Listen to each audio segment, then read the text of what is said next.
Buenos días, hermanos, Dios les bendiga a todos. Continuamos con la parte final de este estudio que hemos titulado El misterio del Evangelio.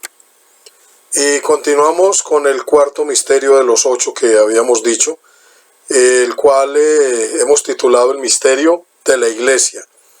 La carta a los Efesios tal vez es el escrito más profundo que hay acerca de la Iglesia, más completo.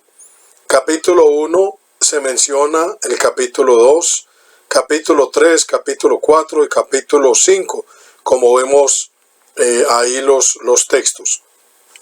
Este misterio revela cómo Dios trae la salvación a los gentiles por la obra de nuestro Señor Jesucristo, recibiendo todas las bendiciones a través de la Iglesia. Y en Efesios 3, versículo 3 dice, ya lo hemos leído en estudios pasados, que por revelación me fue declarado el misterio, como antes lo he escrito brevemente, leyendo lo cual podéis entender cuál sea mi conocimiento en el misterio de Cristo. Misterio que en otras generaciones no se dio a conocer a los hijos de los hombres, como ahora es revelado a sus santos apóstoles y profetas por el Espíritu. Versículo 6, aquí está el misterio, que los gentiles son coherederos y miembros del mismo cuerpo y copartícipes de la promesa en Cristo Jesús por medio del Evangelio.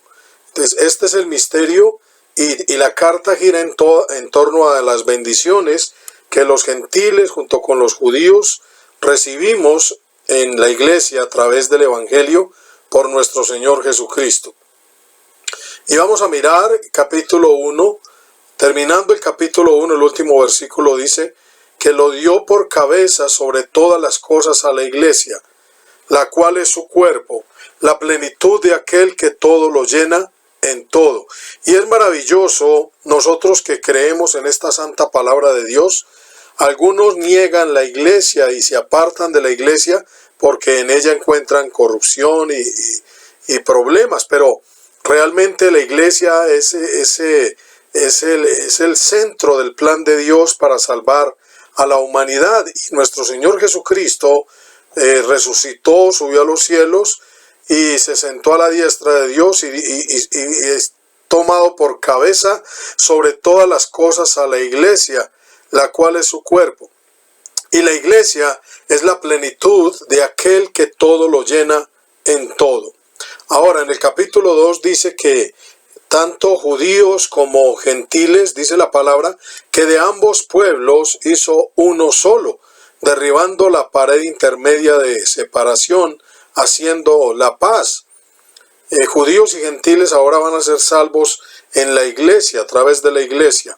Y dice también, y mediante la cruz reconcilió con Dios a ambos en un solo cuerpo, matando en ella las enemistades. Y el contexto nos dice que los gentiles estábamos alejados de la ciudadanía de Israel, ajenos a los pactos de la promesa, sin Cristo y sin esperanza y sin Dios en el mundo. Pero ahora, por medio del Evangelio y de lo que hizo nuestro Señor Jesucristo, hemos sido hechos cercanos y hemos sido reconciliados, como acabamos de leer, en un solo cuerpo, en la iglesia. Y dice también que al estar ahí tenemos entrada por un mismo espíritu al Padre. Continuando en el capítulo 2, versículo 20 dice que el plan de Dios, la organización de la iglesia dice, edificado sobre el fundamento de los apóstoles y profetas, siendo la principal piedra del ángulo Jesucristo mismo.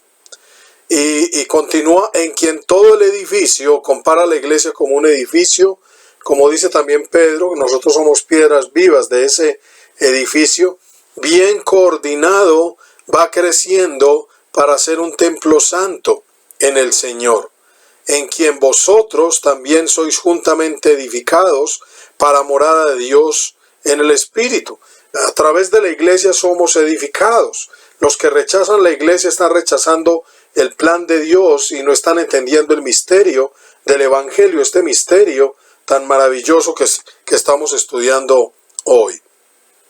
En el capítulo 3 nos dice más, dice que la multiforme sabiduría de Dios sea dada a conocer por medio de la iglesia a los principados y potestades en los lugares celestiales. A través de la iglesia, la multiforme sabiduría de Dios, todos estos misterios se dan a conocer, y veíamos en el estudio pasado inclusive que aún los ángeles desean mirar estas cosas, y obviamente pues también son reveladas aquí en la tierra para la salvación de los hombres, en el capítulo 3 versículo 6.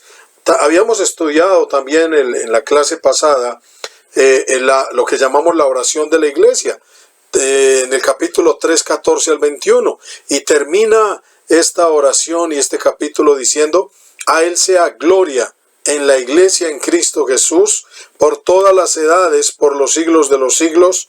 Amén.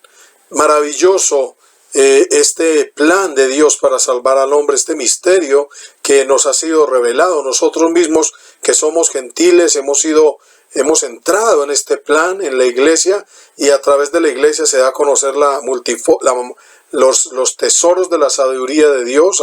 Aún los ángeles anhelan mirarlos, y también en la iglesia damos gloria a Dios en Cristo Jesús por los siglos de los siglos. Es lo que acabamos de ver.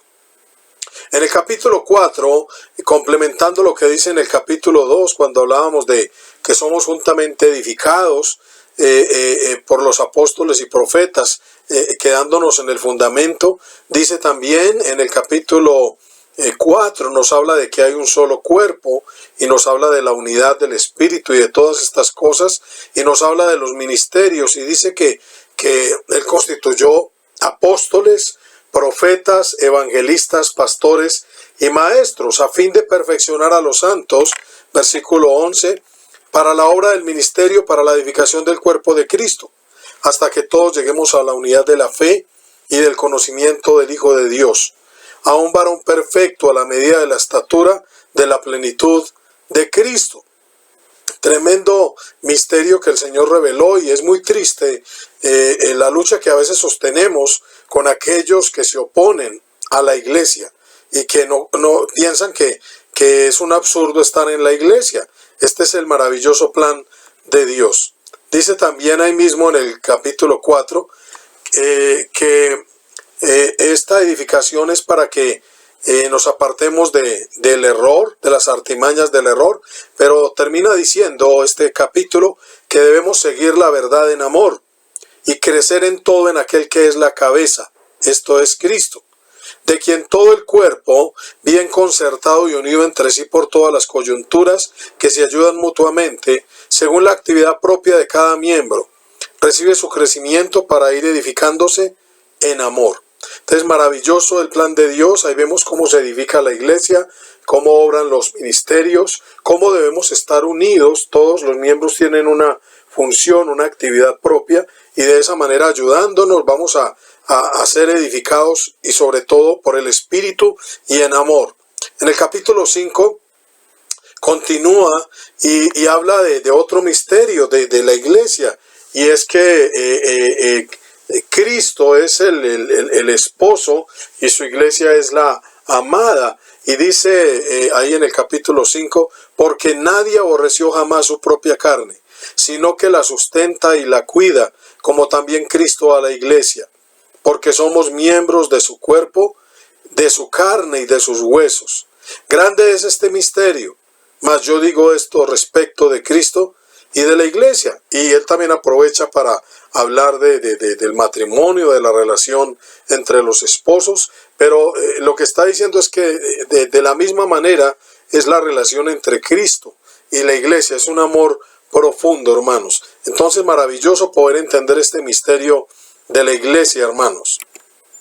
Continuamos con otro misterio, el misterio del endurecimiento de una parte de Israel durante la era de la iglesia. Y leemos ahí en Romanos 11:25 en adelante: porque no quiero, hermanos, que ignoréis este misterio, para que no seáis arrogantes en cuanto a vosotros mismos, que ha acontecido a Israel endurecimiento en parte, hasta, miremos lo que dice el contexto, hasta que haya entrado la plenitud de los gentiles, y luego todo Israel será salvo, como está escrito: vendrá de Sión el libertador, que apartará de Jacob la impiedad, y este será mi pacto con ellos cuando yo quite sus pecados. Entonces, tengamos en cuenta, el endurecimiento fue en parte porque entraron también muchos de Israel allá. La primera iglesia era de judíos y el evangelio fue enviado a las ovejas perdidas de la casa de Israel, a las tribus en la dispersión, y también a nosotros los gentiles. Y dice hasta que haya entrado la plenitud de los gentiles, y luego todo Israel será salvo, como está escrito. Y los eruditos, los estudiosos, citan Isaías 59:20, donde dice: y vendrá el Redentor a Sión, y a los que se volvieron de la iniquidad en Jacob, dice Jehová. Y este será mi pacto con ellos, dijo Jehová: el espíritu mío que está sobre ti, y mis palabras que puse en tu boca, no faltarán de tu boca, ni de la boca de tus hijos, ni de la boca de los hijos de tus hijos, dijo Jehová, desde ahora y para siempre. También se cita el Salmo 14:7. Entonces, hermanos, dice cómo está escrito. Y mirando el contexto, podemos decir lo siguiente: y luego todo Israel será salvo. La frase debe ser entendida igual que la plenitud de los gentiles. La plenitud de los gentiles no significa que todos los gentiles de todo el mundo y de todos los tiempos van a ser salvos, sino hasta que se haya completado el número de los gentiles que van a ser salvos. Lo mismo cuando dice todo Israel será salvo, como acabamos de leer en la profecía, como está escrito, dice que los que se volvieren de la iniquidad y creyeren. Maravilloso, hermanos. Y Pablo entonces está hablando ahí en ese versículo 25, pues en sentido colectivo. En el futuro habrá un poderoso giro de parte de los judíos hacia Cristo. Dios tiene el poder para traerlos de nuevo, injertarlos y salvarlos, hermanos. Es algo maravilloso lo que nos está revelando la palabra. Y hoy en día inclusive vemos como miles, millares de judíos, aún allá en Israel, están aceptando a nuestro Señor Jesucristo. Colocaré un link de un rabino, de los principales rabinos de Israel, donde él explica esto. Me gustaría que lo vieran para que ustedes lo pudieran comprender un poco mejor. Explica cómo los judíos están volviendo, los israelíes allá, aún los más ortodoxos, a nuestro Señor Jesucristo. Veamos el contexto. Entonces dice en Romanos 11:11, digo pues, ¿han tropezado los de Israel para que cayesen? En ninguna manera. Pero por su transgresión vino la salvación a los gentiles para provocarles a celos. Y si su transgresión es la riqueza del mundo y su defección la riqueza de los gentiles, ¿cuánto más su plena restauración? Pablo tiene en mente que en un futuro, y es lo que él va a revelar en el versículo 25, Dios los va a traer de nuevo. Continúa diciendo en el versículo 15, porque si su exclusión es la reconciliación del mundo, ¿qué será su admisión sino vida de entre los muertos? Tremendo lo que está diciendo el apóstol. Versículo 23 y 24 dice, y aun ellos, si no permanecieren en incredulidad, serán injertados, pues poderoso es Dios para volverlos a injertar. Lo que leíamos en Isaías 59,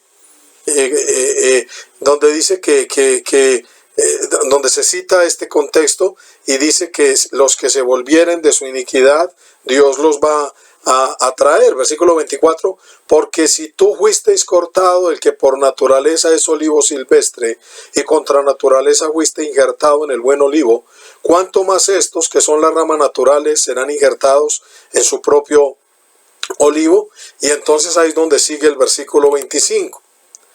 Ahí están las preguntas que hemos sacado, y terminamos diciendo de este misterio, esto no nos debe molestar. Hay hermanos, hay personas que uno ve que se molestan porque no quisieran como que los judíos creyeran y volvieran a nuestro Señor Jesucristo.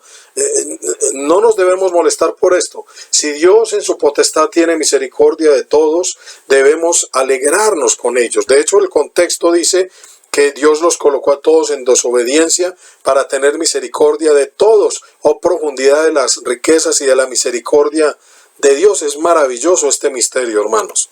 Continuamos con el misterio del arrebatamiento de la iglesia. Y es tan claro que no vamos a discutir mucho. Primera de Corintios 15, 51, 52. Primera de Tesalonicenses 4, 14 al 17, es del 13 y aún continúa en el capítulo 5. Dice en 1 Corintios 15, 51, he aquí os digo un misterio, no todos dormiremos, está hablando de la muerte, pero todos seremos transformados. En un momento, en un abrir y cerrar de ojos, a la final trompeta, porque se tocará la trompeta, y los muertos serán resucitados incorruptibles, y nosotros seremos transformados. Dice el apóstol, y ahí está hablando de este misterio. El contexto del capítulo 15 está hablando de la resurrección, del reinado de Cristo, que el postrer enemigo que será destruido es la muerte, y aquí está hablando de esa transformación de nuestros cuerpos en un momento, en un abrir y cerrar de ojos, a la final trompeta, porque se tocará la trompeta. Tremendo, hermanos, tremenda bendición. Y dice en Primera de Tesalonicenses 4, 14, porque si creemos que Jesús murió y resucitó, así también traerá Dios con Jesús a los que durmieron en él. Por lo cual os decimos esto en palabra del Señor, que nosotros que vivimos, que habremos quedado hasta la venida del Señor, no precederemos a los que durmieron, porque el Señor mismo, con voz de mando, con voz de arcángel y con trompeta de Dios, descenderá del cielo, y los muertos en Cristo resucitarán primero. Luego nosotros, los que vivimos, los que hayamos quedado, seremos arrebatados juntamente con ellos en las nubes para recibir al Señor en el aire, y así estaremos siempre con el Señor. Por tanto, alentaos los unos a los otros con estas palabras. Pablo aquí no discute mucho, continúa en el capítulo 5 hablando de que el día del Señor vendrá como ladrón en la noche, y por lo cual, como nosotros no estamos en tinieblas, debemos estar preparados. Ya habrá tiempo de ver esto, de ampliarlo, pero yo pienso que el propósito sobre todo es lo que dice el versículo 18, para que nos alentemos los unos a los otros con estas palabras, porque dice que no os entristezcáis como los demás que no tienen esperanza. Está hablando de la muerte, y él dice que hay resurrección de muertos, y que cuando resuciten los muertos en aquel día, los que estemos vivos, vamos a ser transformados en un momento, en un abrir y cerrar de ojos, y seremos arrebatados para irnos con el Señor, lo recibiremos en el aire. Tremenda promesa, hermanos, tremendo misterio que nos es revelado. Y lo he colocado en este orden porque sigue el misterio de la iniquidad. En 2 de Tesalonicenses 2:7, pareciera que no se entendió bien en la primera carta lo que Pablo exponía, y aún Pablo aquí va a decir que cuando él estuvo en medio de ellos les había hablado de manera oral acerca de estas cosas, les había hablado, les había predicado de manera presencial, oralmente, acerca de esto. Entonces vamos a mirar, porque dice ahí en 2 de Tesalonicenses 2:1, pero con respecto a la venida de nuestro Señor Jesucristo y nuestra reunión con Él, os rogamos, hermanos, que no os dejéis mover fácilmente de vuestro modo de pensar, ni os conturbéis ni por espíritu, ni por palabra, ni por carta, como si fuera nuestra, en el sentido de que el día del Señor está cerca. Nadie os engañe en ninguna manera, porque no vendrá sin que antes venga la apostasía, y se manifieste el hombre de pecado, el hijo de perdición, el cual se opone y se levanta contra todo lo que se llama Dios o es objeto de culto, tanto que se sienta en el templo de Dios como Dios, haciéndose pasar por Dios. ¿No os acordáis que cuando yo estaba todavía con vosotros os decía esto? Y ahora vosotros sabéis lo que lo detiene, a fin de que a su debido tiempo se manifieste, porque ya está en acción el misterio de la iniquidad. Solo que hay quien al presente lo detiene, hasta que él a su vez sea quitado de en medio.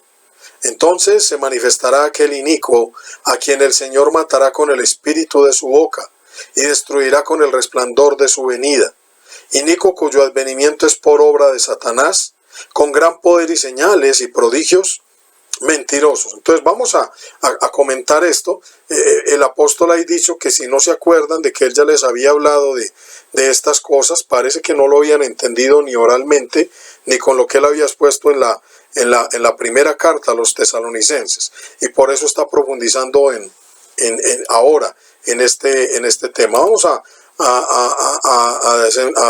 mirarlo, hermanos.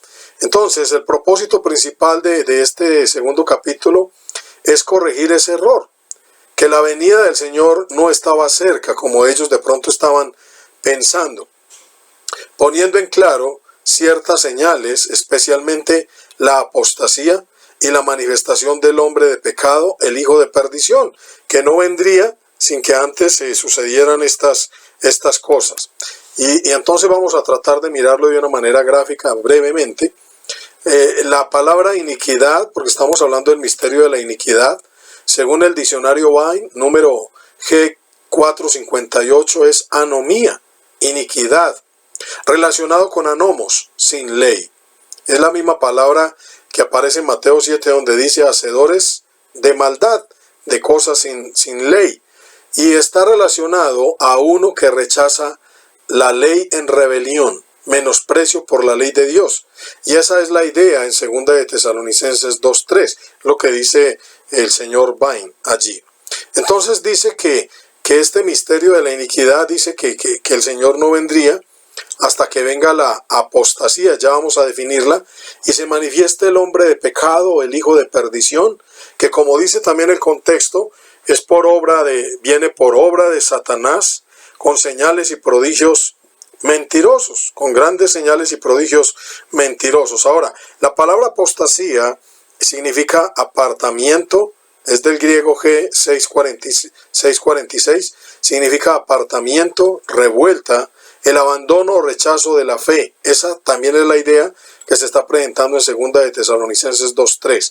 Entonces son dos cosas: la apostasía y la manifestación del hombre de pecado, del inicuo. Ahora, este hombre inicuo, cuando se manifieste, va a estar en contra, se opone, se levanta en contra de Dios y todo lo que es objeto de culto. Y vamos a mirar que son dos cosas, porque aún ya en los días de Pablo ya había apostasía, y Pablo profetiza que iban a haber muchas apostasías. Pablo en el libro de los Hechos había dicho que después de su partida iban a entrar en medio de ellos lobos rapaces que no perdonarían al rebaño. Y les dice, de vosotros mismos se levantarán hombres perversos. Pedro también había dicho que como había habido falsos profetas, también iban a haber falsos maestros que iban a introducir encubiertamente herejías destructoras y que aún iban a negar al Señor que los había rescatado. Entonces podemos decir que la apostasía se manifiesta desde esos mismos días. En otra carta a Timoteo, Pablo habla de que algunos decían que ya se había efectuado la resurrección y un montón de cosas, de la lucha siempre contra las falsas doctrinas, contra la apostasía. Pablo, por ejemplo, a Timoteo le escribe, hablando de la apostasía, 1 de Timoteo 4:1, dice, pero el Espíritu dice claramente que en los postreros tiempos algunos apostatarán de la fe, escuchando a espíritus engañadores y a doctrinas de demonios, por la hipocresía de mentirosos que teniendo cauterizada la conciencia, prohibirán casarse y mandarán abstenerse de alimentos que Dios creó, para que con acción de gracias participasen de ellos los creyentes y los que han conocido la verdad. Yo he tratado de entender esto durante toda mi vida de cristiano. Llevo 33 años en la iglesia del Señor y siempre llego a la misma conclusión, que está refiriendo a pues los únicos que veo yo que prohíben casarse es la iglesia católica. También prohíben ciertos alimentos, algo otro seguramente también, pero ellos, por ejemplo, lo que llaman las vigilias en la época de la Cuaresma. Entonces la apostasía la apostasía, digamos que viene desde el comienzo de la iglesia y continúa hoy. Hoy más que nunca la apostasía está generalizada. Aún después de la Reforma Protestante, los grupos cristianos también han entrado en tremenda apostasía. Hoy vemos una apostasía generalizada. Entonces, él dice que no vendrá sin que antes se manifieste la apostasía y también se manifieste el hombre de pecado, el hijo de perdición. Y él había dicho allí que solo hay quien al presente lo detiene hasta que él a su vez se ha quitado de en medio. Y esto lo podemos entender de dos maneras. Algunos piensan que el hombre de pecado se manifestó cuando la Iglesia católica reconoció ya al Papa como el director universal de su iglesia, por allá en los años 600, más o menos en el año 600. Pero uno podría pensar, si es así, pues desde ahí se manifesta este hombre de pecado y ha seguido creciendo en la apostasía, o también pudiera ser que se va a manifestar al final de los tiempos.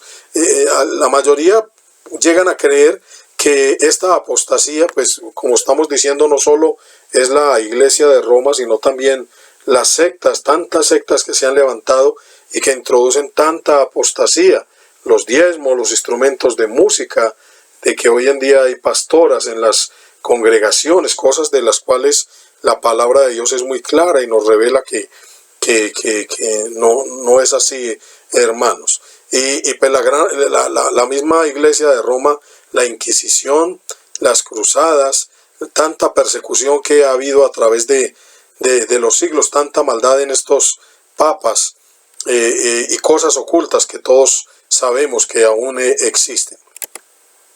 Ahora viene el misterio de Babilonia, la gran ramera, y yo he tratado de acomodar estos misterios de tal manera que queden en orden para poder ir entendiendo estas cosas. Apocalipsis 17, 5 al 7. Versículo 4 dice: y la mujer estaba vestida de púrpura y escarlata, y adornada de oro, de piedras preciosas y de perlas, y tenía en la mano un cáliz de oro lleno de abominaciones y de la inmundicia de su fornicación, y en su frente un nombre escrito, un misterio: Babilonia la grande, la madre de las rameras y de las abominaciones de la tierra. Y vi a la mujer ebria de la sangre de los santos y de la sangre de los mártires de Jesús. Y cuando la vi quedé asombrado con gran asombro. Ahora, esta Babilonia, los cristianos creían que era Roma, los cristianos del primer siglo. Primera de Pedro 5:12 dice el apóstol Pedro: por conducto de Silvano, a quien tengo por hermano fiel, os he escrito brevemente, amonestándoos y testificando que esta es la verdadera gracia de Dios en la cual estáis. La iglesia que está en Babilonia, elegida juntamente con vosotros, y Marco mi hijo, os saludan.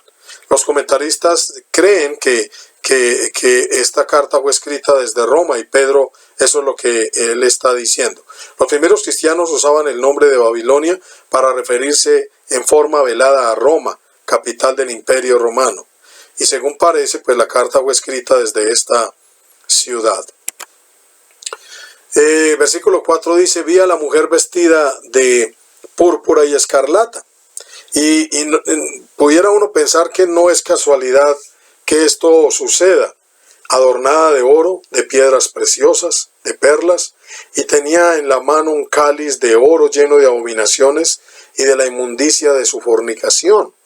Y vemos cómo, conectando todo esto, la apostasía empieza desde allá, desde el mismo primer siglo, y vemos cómo pues la iglesia de Roma va empezando a tomar poder, y esto se consolida ya en el siglo IV con Constantino, y entonces toma todo el poder, y ya para ese tiempo la apostasía era tremenda a nivel de todo el imperio romano, del mundo, por decirlo, del mundo conocido.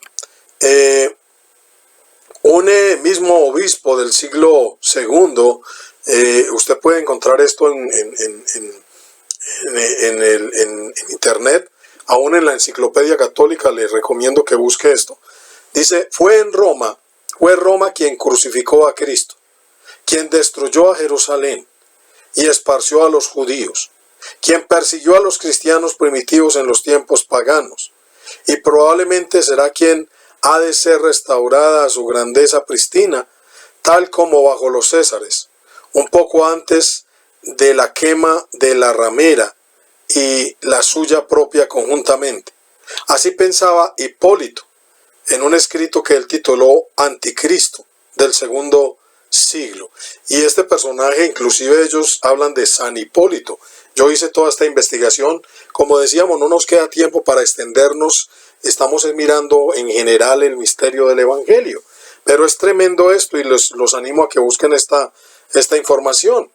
Este hombre dice en Wikipedia, pero consulté la Enciclopedia Católica y dice lo mismo. De hecho, he sacado de ahí. Dice, presbítero de la Iglesia de Roma en la época del obispo Seferino. Hipólito se distinguió por su cultura y elocuencia. En lo que respecta a sus trabajos dogmáticos, aquellos que conciernen a Cristo y al Anticristo nos han llegado de manera completa. Entre otras cosas, incluyen un relato animado de los eventos precedentes al fin del mundo. Fue escrito probablemente en la época de las persecuciones de Séptimo Severo, emperador romano, aproximadamente en el año 202. Los animo a que busquen esta información. Entonces, quiero tomar las palabras de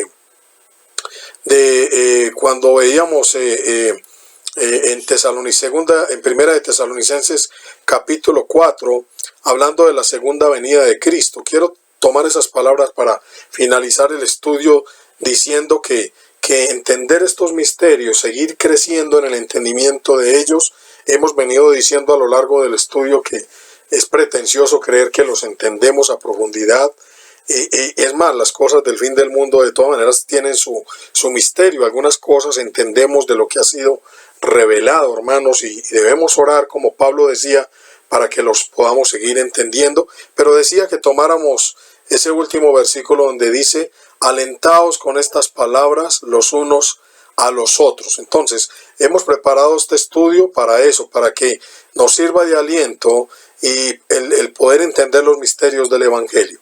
Los animo también a que se suscriban a nuestro canal, a que nos sigan en Facebook y a que nos envíen también preguntas y que compartan estos estudios con sus hermanos y con otras personas. El mundo lo necesita. Dios los bendiga, mis hermanos.